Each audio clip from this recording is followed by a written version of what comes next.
Daniel chapter 5. Belshazzar the sovereign made a great feast for 1,000 of his great men, and drank wine in the presence of the 1,000.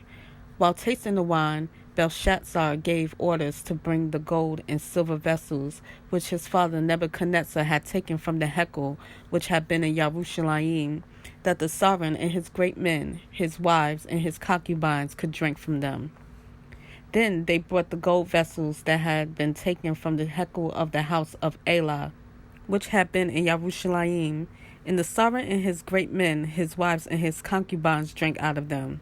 They drank wine and praised the Elohim of gold and silver, of bronze, of iron, of wood, and of stone. At that moment, the fingers of a man's hand appeared and wrote opposite the lampstand on the plaster of the wall of the sovereign's palace. And the sovereign saw the part of the hand that wrote. Then the sovereign's color changed, and his thoughts alarmed him, so that the joints of his hips were loosened and his knees knocked against each other.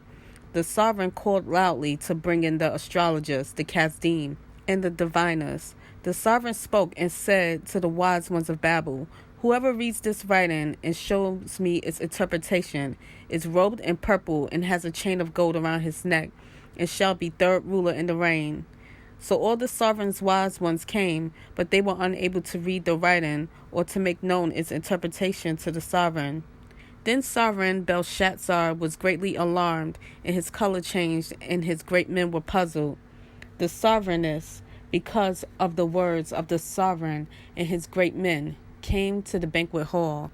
And the sovereigness spoke and said, "O sovereign, live forever. Do not let your thoughts alarm you, nor let your color change. There is a man in your reign, in whom is the spirit of the set-apart Elah. And in the days of your father, light and understanding and wisdom, like the wisdom of the Elohim found in him. And sovereign Nebuchadnezzar your father the sovereign, made him chief of the magicians, astrologers, Chazdim, and diviners. Because an excellent spirit, knowledge and understanding, interpreting dreams and explaining riddles and solving difficult problems were found in this Dani'el, whom the sovereign named Belteshazzar. Now let Dani'el be called, and let him show the interpretation." So Dani'el was brought in before the sovereign. The sovereign spoke and said to Dani'el, "Are you that Dani'el who is one of the sons of the exile from Yehuda, whom my father the sovereign brought from Yehuda?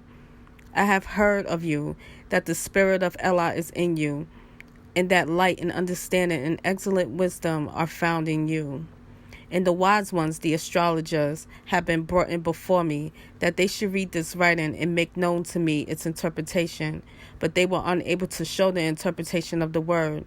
And I myself have heard of you, that you are able to give interpretations and to solve difficult problems. Now, if you are able to read the writing and make known its interpretation to me, you are to be robed in purple and have a chain of gold around your neck, and shall be third ruler in the reign." Then Daniel answered and said before the sovereign, "Let your gifts be for yourself, and give your rewards to another. Yet I shall read the writing to the sovereign, and make known the interpretation to him. O sovereign, the Most High Elah gave Nebuchadnezzar your father a reign in greatness and preciousness and esteem. And because of the greatness which he gave him, all peoples, nations, and languages trembled in fear before him. Whomever he wished he killed, and whomever he wished he kept alive, and whomever he wished he raised up, and whomever he wished he made low.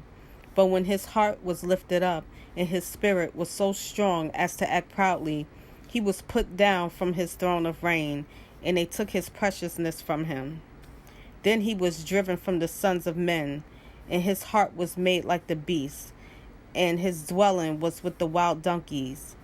He was given grass to eat like oxen, and his body was wet like the dew of the heavens, till he knew that the Most High Elah is ruler in the reign of men, and he sets up over it whomever he wishes.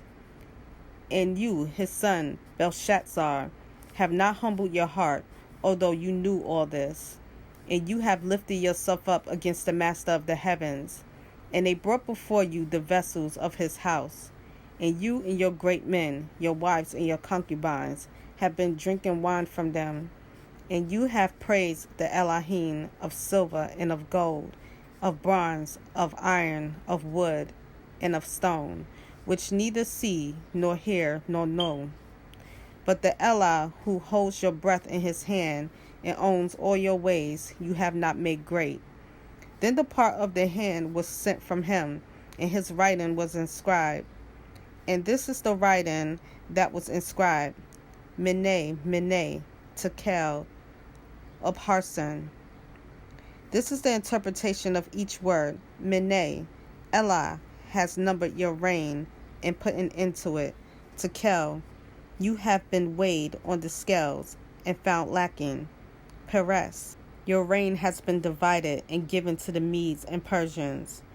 Then Belshazzar gave orders, and they robed Daniel in purple and put a chain of gold around his neck. And they proclaimed concerning him that he is the third ruler in the reign. In that night, Belshazzar, sovereign of the Chaldean, was killed, and Dariawesh the Mede took over the reign, being about 62 years old.